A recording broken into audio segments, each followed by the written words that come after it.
சுடர் போல் தெளிவாய் நானே இல்லாத ஆழத்தில் நான் வாழ்கிறேன்.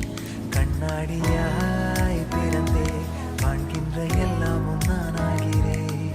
இரு காலின் இடையிலே உரசும் பூனையாய் வாழ்க்கை போதும் அடடா. எதிர்காணும் யாவுமே தீண்ட தூ